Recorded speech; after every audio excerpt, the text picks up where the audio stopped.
Welcome to Be a Light with Mushan Podcast. I'm your host, Mushan Payeski. This podcast is dedicated to spreading kindness, positivity, and knowledge sharing, and amplifying the importance of human connection and authenticity. Over many platforms, organizations, I have met many inspirational individuals. And I had this special opportunity to meet my colleague and also her inspiring daughter. They shared something so extraordinary during our colleague webinar, and their stories will inspire you because their stories, their journeys have touched my heart and inspired me and truly empowered me to reach more, to dream bigger, to be able to make this world a better place, more beautiful place. So with great privilege, I would like to invite my colleague, Wendy Weaver, and her lovely daughter, Rylie Weatherman, to my show. Welcome, Wendy and Rylie. Thank you so much. We're so happy to be here. During the webinar and sharing your stories about how to overcome all the challenges that you faced because of some medical condition that Rylie experienced. Actually, not just after she was born, it's actually before her birth. So I can't wait to hear all that. But before that, share a little bit about yourself. I'll share a little bit about myself. I am a strategic account executive, working with a benefits broker, and that's how I came to know you. And I'm so pleased that we have met one another because I really appreciate what you're doing through this podcast. I think Rylie and I shared our story originally as a way of just trying to reach one person. We had just hoped that if our story could make a difference for one person, that would make our time meaningful. I am a mom of three. Rylie is my youngest daughter. And so she is now 21 years of age. So this story starts way back from November of 2003, so 2003, when we found out about Rylie's diagnosis. Do you want to tell a little bit about yourself? So, yes, my name is Rylie, as my mother said. I am 21 right now, but I will be 22 in March. I am recently have been upgraded to the youth coordinator at the local disability advocacy center that I work at here where we live, and I've been doing that for a couple months now. I've been with the organization for almost 2 years, but this new position's quite new to me. So I've been doing that, and I've kind of just dedicated my life to helping other people like myself because I didn't have that growing up. So I'm just becoming the person that I needed growing up. That's amazing. Thank you so much, Wendy and Rylie, to share a little bit of background about yourselves. Wendy, would you mind share a little bit the thoughts and the feelings and after you found out Rylie's condition? Sure. So as I mentioned a minute ago, kind of Rylie's story starts, we realized that Rylie was not going to be a healthy baby back in November 2003. That's when she was diagnosed with both spina bifida and hydrocephalus. So for those out there that may not know what spina bifida is when during the development of a baby, the spinal cord, the neural tube, is supposed to close around all of the nerves in the spinal cord. And in Rylie's case, her neural tube and her spinal cord did not close. So it left a wide opening, which would allow her nerves to become damaged. That is, I didn't know what it was initially. I mentioned a minute ago that I'm a mom of three, so obviously Riley's the youngest.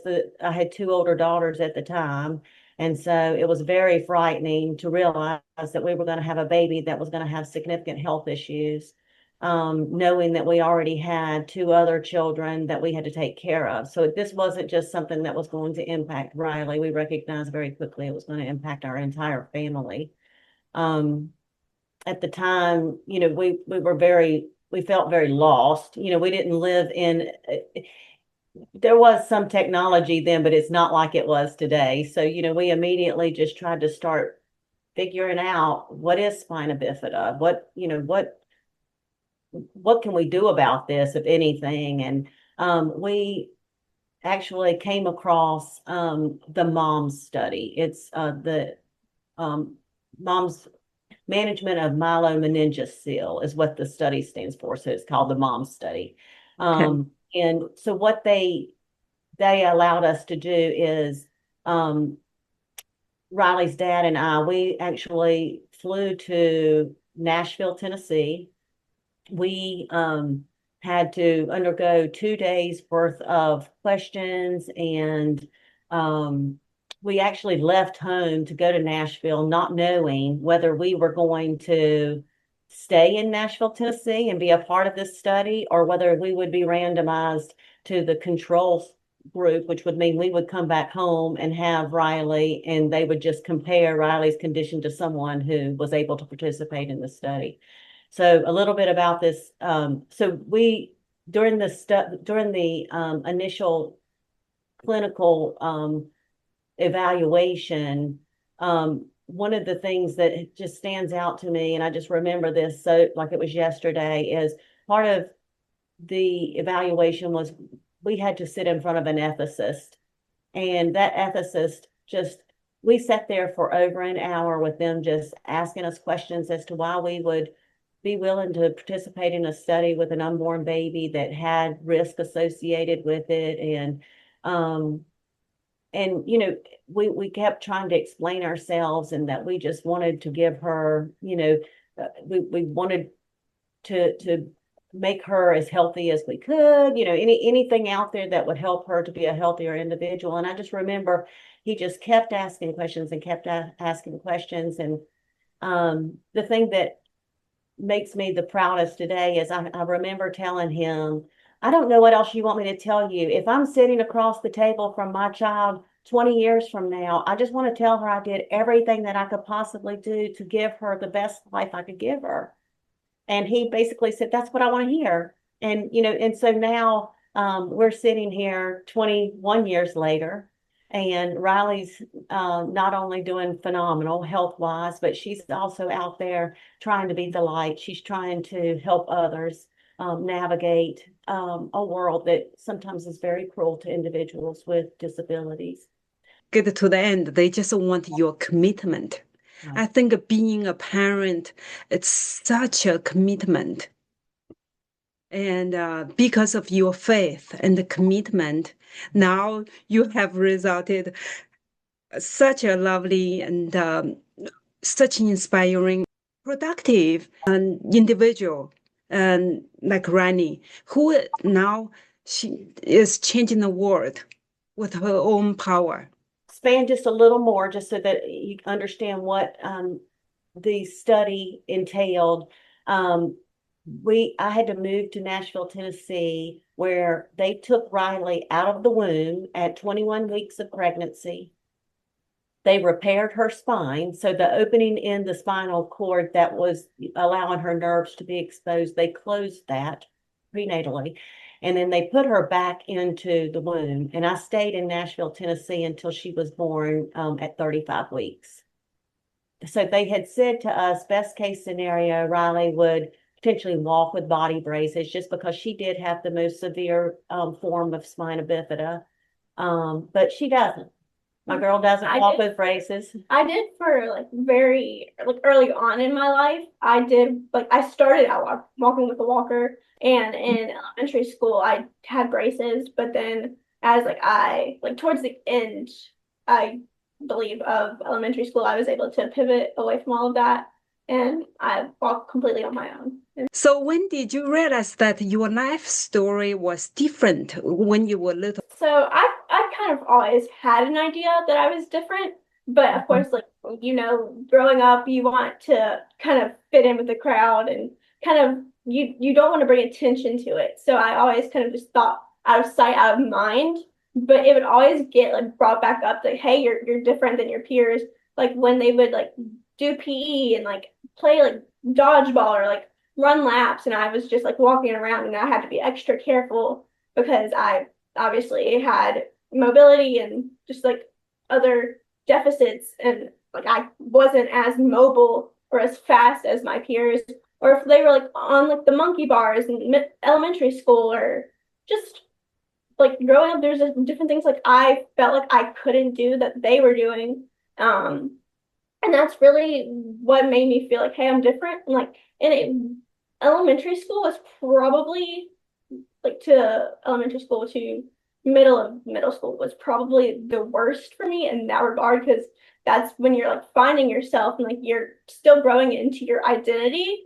Yeah. So I did struggle a lot with like wondering like why I was different, and like I would constantly come to my mom and be like, why am I not like these other people? Like, why am I not normal? And I think that was the pivotal point for me, realizing that I wasn't like I knew I was different. It's just I didn't want to acknowledge it. And honestly, it kind of took a toll on me.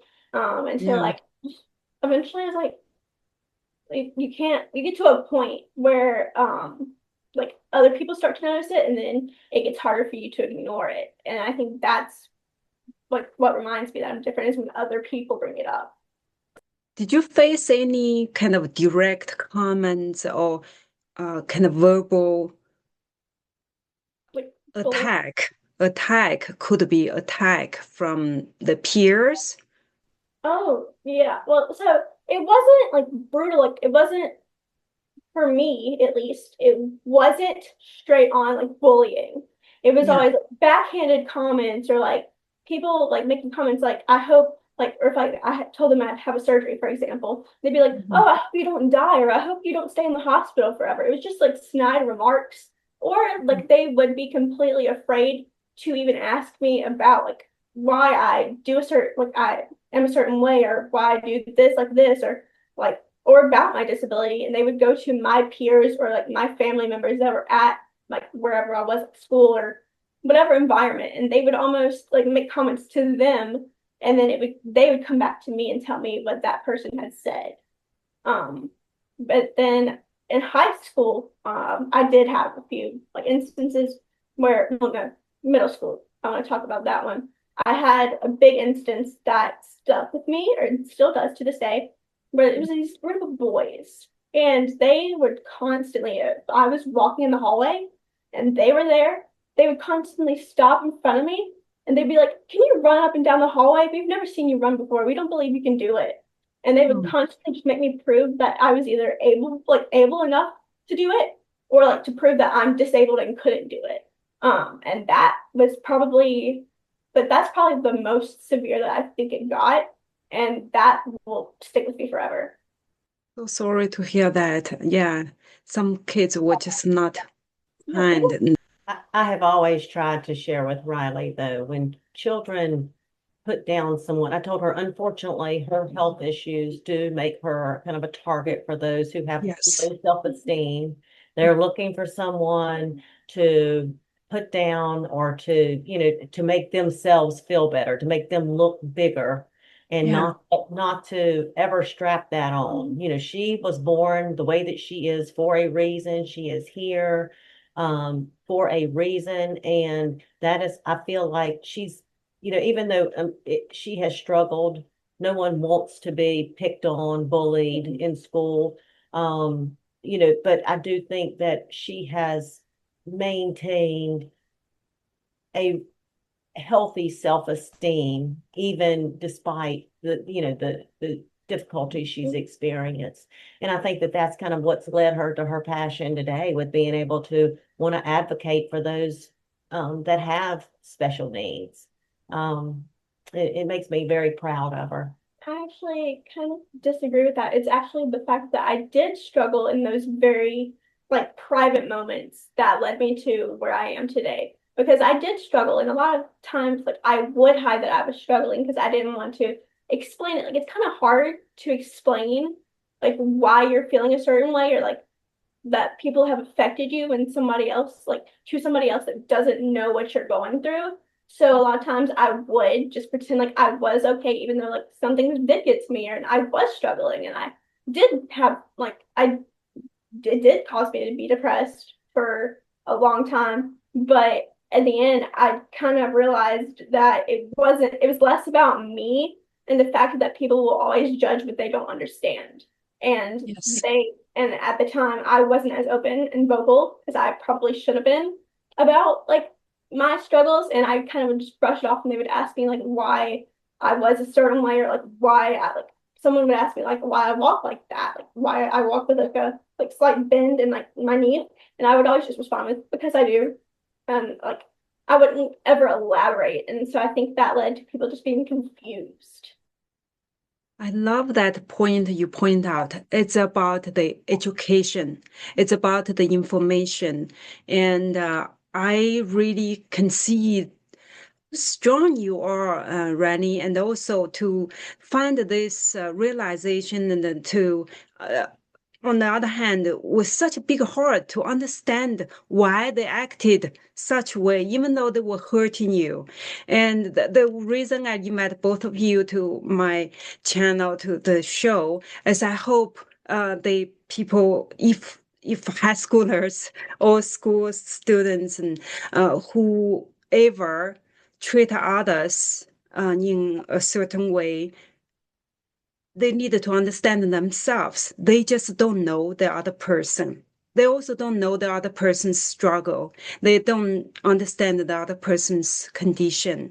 And if we towards each other with curiosity, with kind of questions, that would help each other to heal much better and to create this strong bond.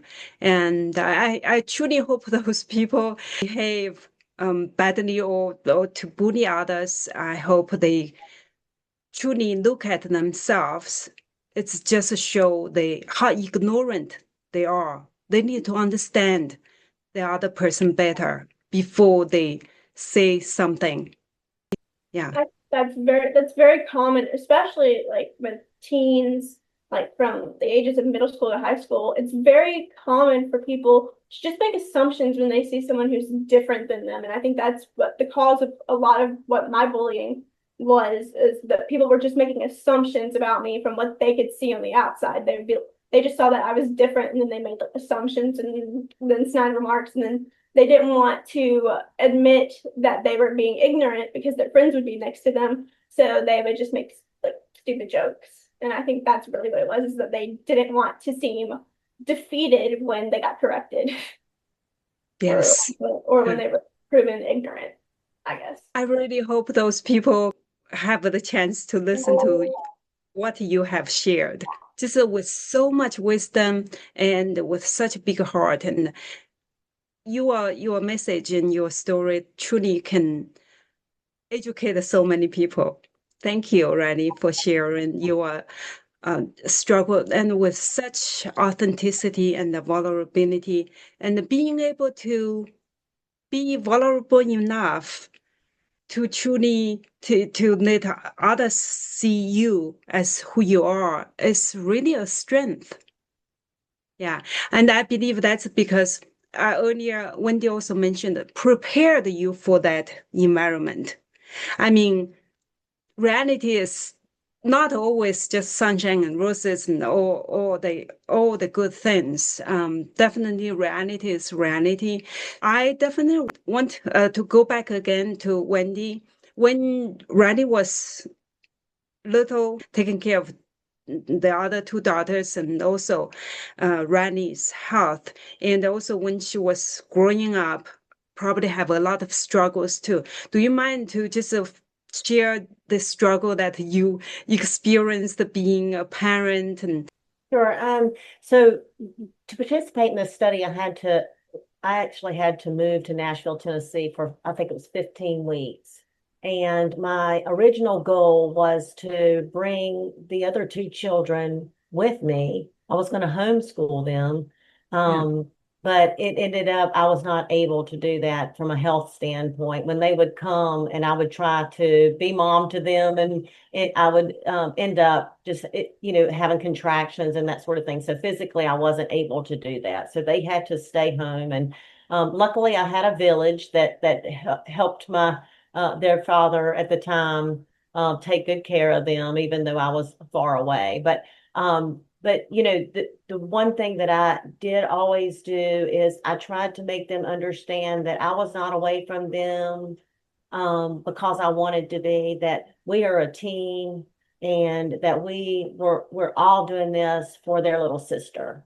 And I always tried to make sure that every time I talked to them that, I brought that up, that, we're going to be together really soon and your little sister's going to be with us. And, we're a great team.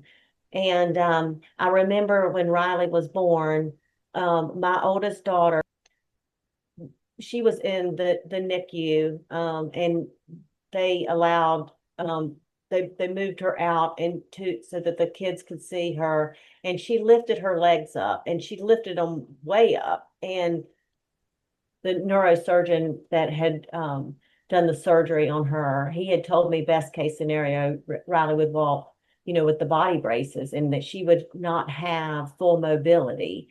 And even participating in the study, that would probably be the best outcome.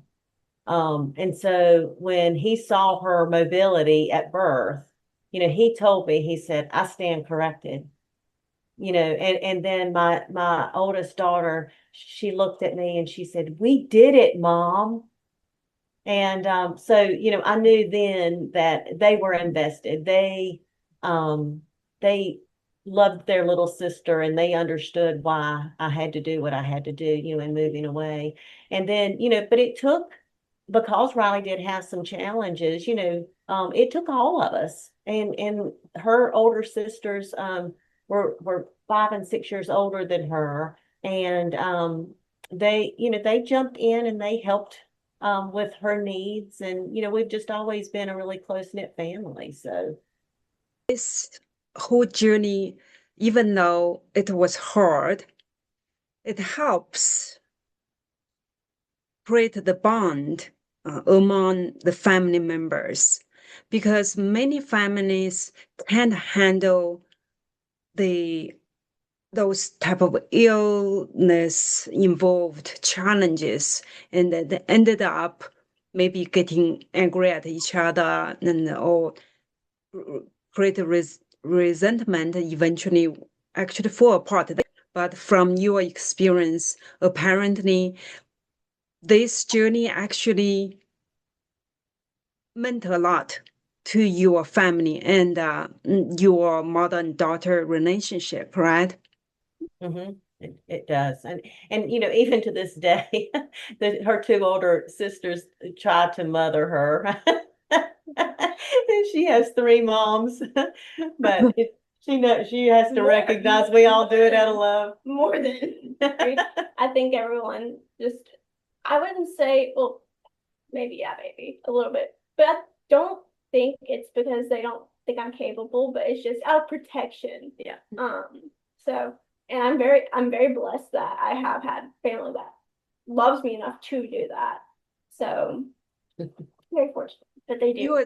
You're incredibly understanding and yeah, so appreciative. You have such a golden heart. That's what I felt when the first time I saw you, Rylie.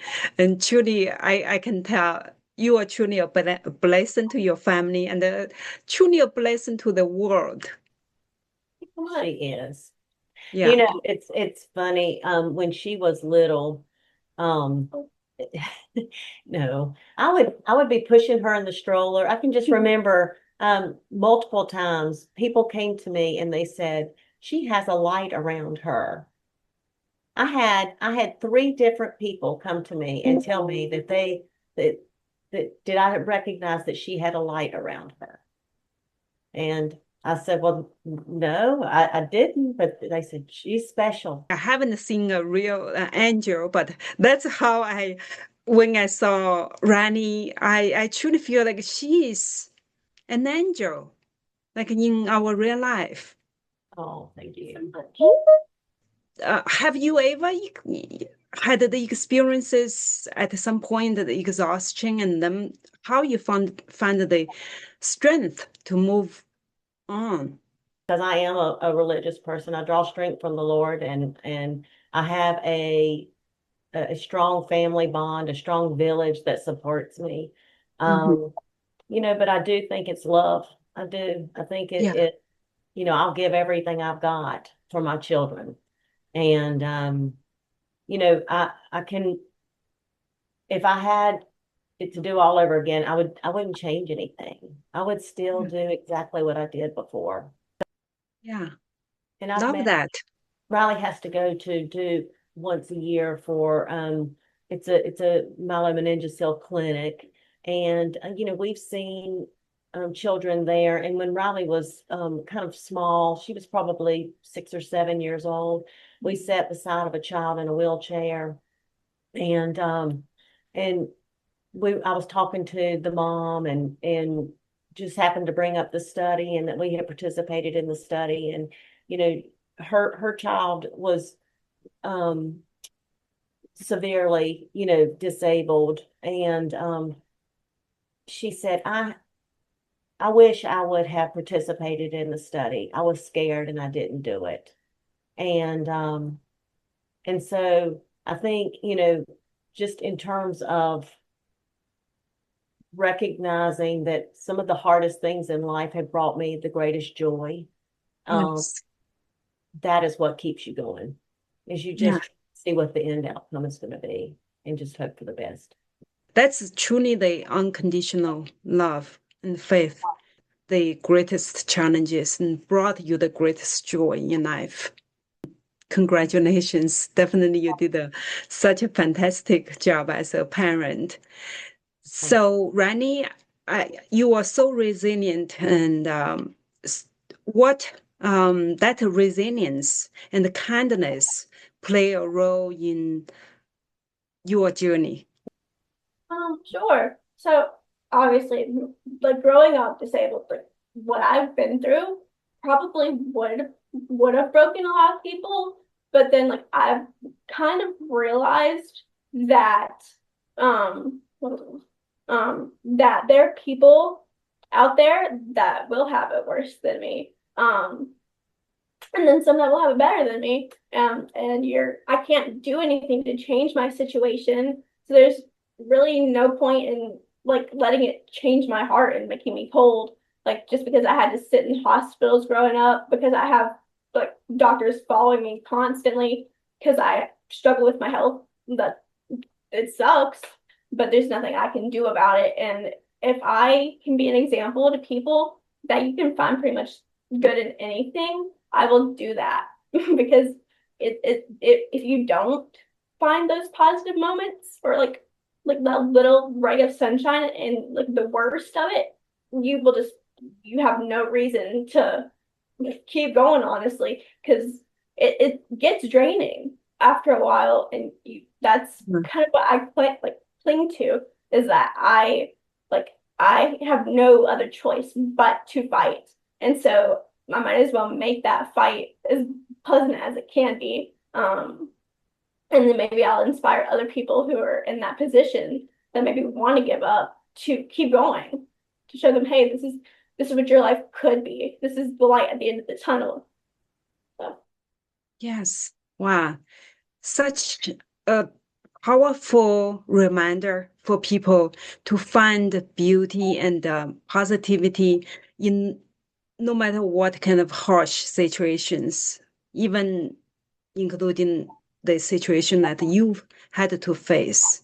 Um, your resilience and definitely can inspire so many people, Rylie. Maybe your story will spread across the world, really change people's lives. That's honestly why I do what I do. Because this disability and disabilities in general, they've always been seen as taboo. And I've never understood why, because we can't change it. There's nothing taboo about what's natural. Because I mean it's unnaturally natural, I will say, because you can't control that you're disabled or that your child's disabled.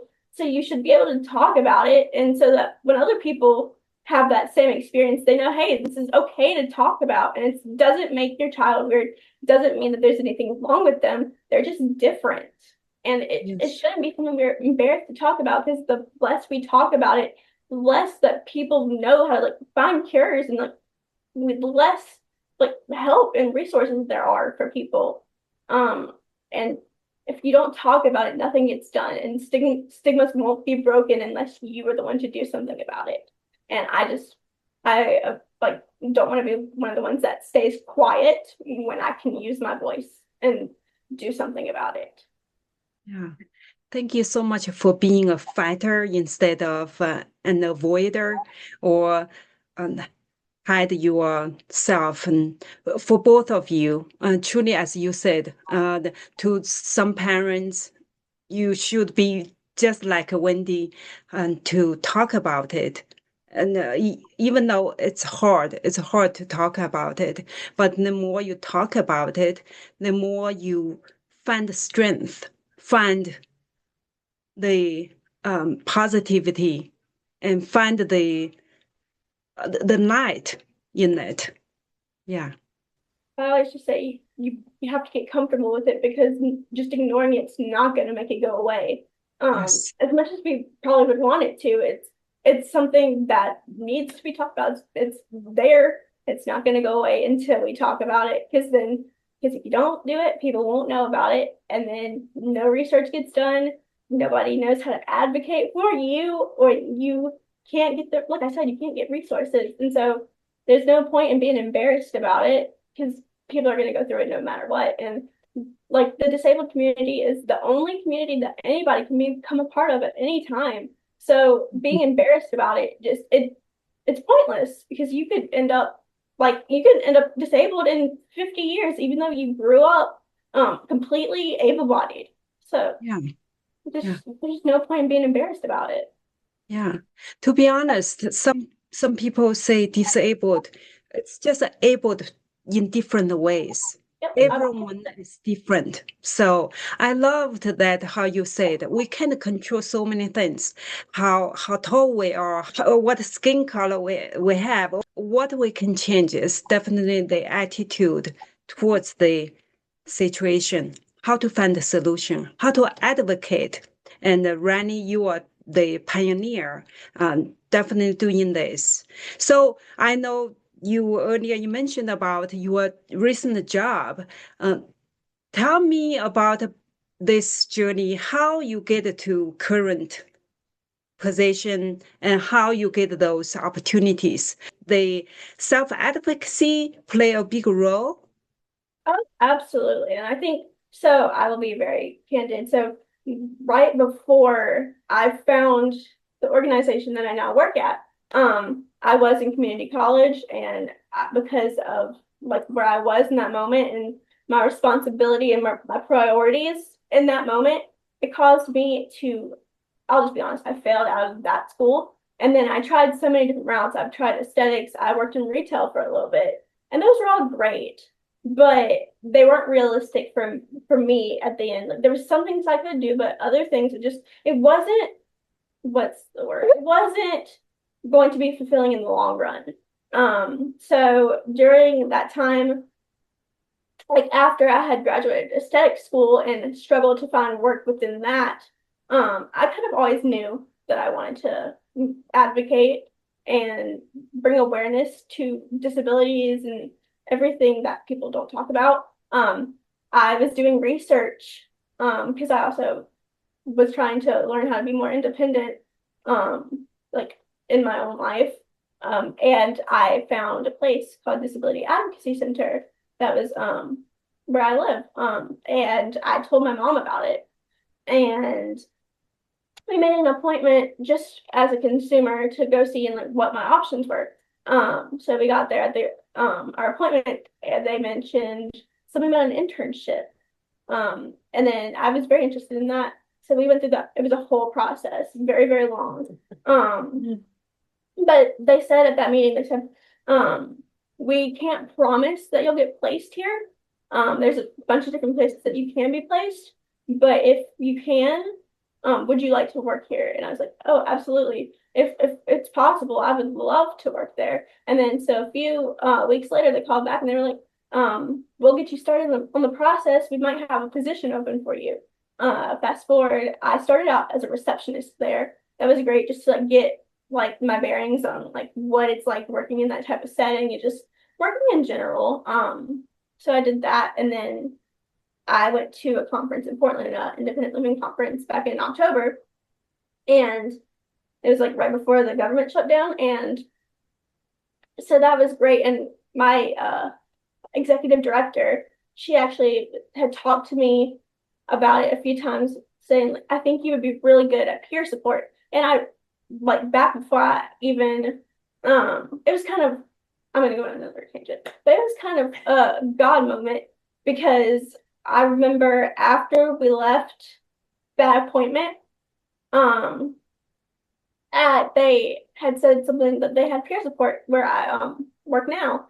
And before that, I had told my mom that I was really interested in peer support, but that a lot of it was in like a school setting or like for people that had other issues. So I didn't know if I was really qualified at that point. And then when I found out that work had peer support there, I looked at my mom and I said it was meant to be. That was a God thing for sure. I was like, this is where I'm meant to be.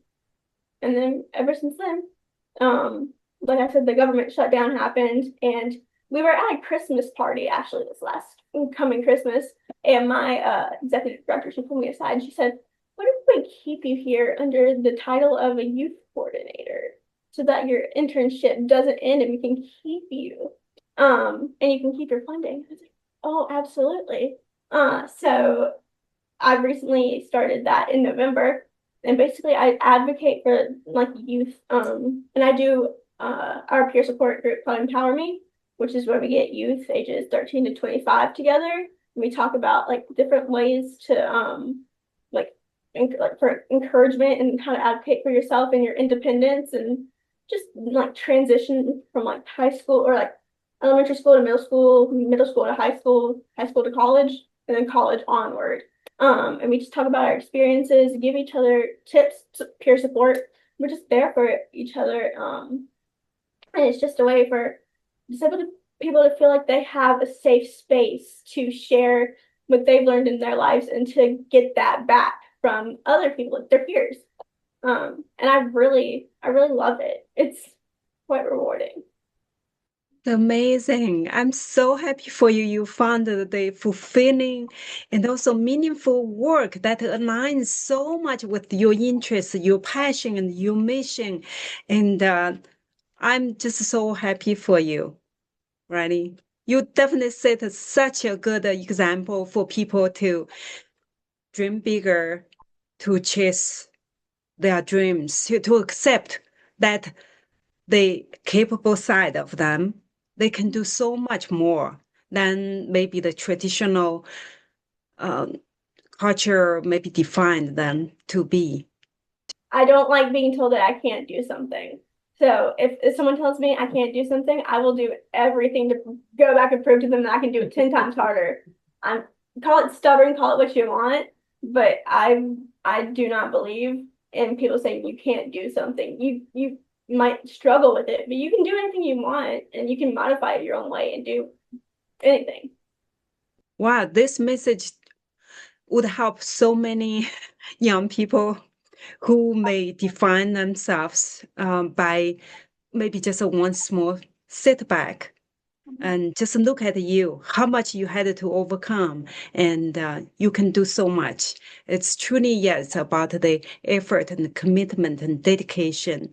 And also, as you mentioned so much about the self-advocacy, and you are so capable and strong and brave, and you are one of the strongest and most wise young people I have met. Right? You are truly changing the world with your commitment and your action.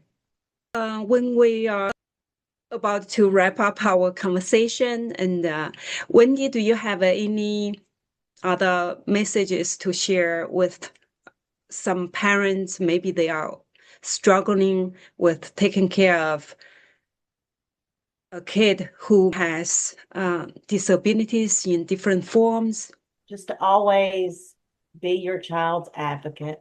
Know that you love them so much more than any doctor, any nurse. They may tell you that your child can or can't do something. You're the one there helping them. They had told me, that Riley's legs would never form. She would never have muscles on her legs. And when they told me that, we immediately started doing exercises. I would help her stand on her tippy toes. And I would, you don't have to always listen to the doctors. Just, mother's intuition. There's so much to be said for mother's intuition. But just hang in there, love your child, be your child's advocate, and they will make their place in the world. And and through people like Rylie who are trying to educate those, that don't have a lot of experience with people with disabilities, maybe people will start to get more comfortable with it. Maybe people will start going out of their way to try to befriend someone who has a disability. I think if people who are disabled invite that, maybe other people might accept that invitation and to want to make some change. Just being the strongest advocate of your child. Yeah. I believe in the past I shared briefly about my stepdaughter, who is also an individual with disabilities, Down syndrome. And I have seen so much that she can do that many able people can't. So definitely that's because of my husband's ex-wife, or my stepdaughter's mother, advocated so much and believed in so much in her. It's us believing in her, the ability that she can do, sometimes totally surpass so many people's expectations. Rylie, what God took from her in ability, He gave to her in heart, and she's to use that. She needs to let it shine. Yes. She's always told me that I might not be able to do things physically, but what I can't do physically, I make up for in a lot of other aspects. And that's very true. And that's something I want all disabled people to realize, is that where you're incapable, there's almost always like another like aspect where you are more than capable and probably more qualified than the average person. And just to not give up on yourself, and to not listen to doctors too seriously, because they don't know everything. And they can't, like, when they tell you like that you can do something, or like your parents, and they're going to tell you, like, they basically plan out your life for you, you stick with that and you almost expect it. And then that kind of sets the expectation for how you live. And then when you surpass that, you almost don't know how to live. And I think it's just important for people to realize that doctors don't know everything they know, but they've been taught, and that it's up to whatever you believe in. It's your own body will determine your outcome, and then you get to choose what you do from that, like, going forward. That's a very, very powerful message. It's the mindset. It's amazing when you have such a strong and a growth mindset that you have. There's nothing that you can overcome. That's the kind of confidence that I can't see in many abled people. So, Rylie, you are truly a sun, actually, and not just a star. You are shining your sunshine on so many people. So, thank you so much for sharing your story and the wisdom. And do you have any other additional comments or messages to share? I guess the only other thing I would say is to people that are able-bodied is to get curious. Don't be like you don't have to stare at disabled people. We know we're different. Be like my mom said, befriend one of us. Get curious. Ask us about ourselves, and like it can go beyond our disability. You can bring it up nicely, but just get to know us because like we're only disabled physically. This is just our outer shell. That does not define who we are as a person. And I think everybody deserves to have that community. So if you see somebody who may be a little bit different, but you're curious about it, lean into that curiosity and do it with an open mind.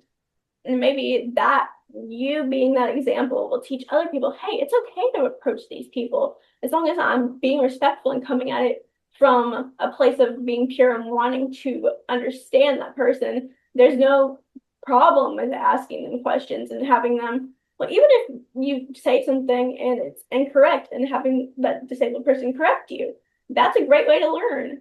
And I think everybody should just strive to learn more about people that are different than them. And to be kind. Yes, be kind. And Yes, don't put us somewhere in public either. Because we see it. Yeah. Don't be what? Could you repeat? Don't make like silent judgments and don't feel like, and teach your kids that disabled people exist and it's normal and that's not something to point at, like, and that pointing it out doesn't do anything to make it better or go away. It's just don't judge. I agree. Yeah, silent judgment or assumptions usually can go so wrong. Yeah, the best is to approach the person or the subject with the kindness and the open mind. Thank you so much, Rylie and Wendy. I can't thank you enough. Do you mind people to reach out to you? I'd be happy to. Again, thank you so much for sharing your journey with me and our audience. And thank you so much for your generosity, bravery, and kindness and wisdom. And for our audience, thank you so much for listening or watching. If you like this episode, please do like, share, and comment. Spread the joy and the kindness and the inspiration that Rylie and Wendy just shared through their journey. And I believe their messages can make a big difference to so many people's lives. Thank you. See you next time.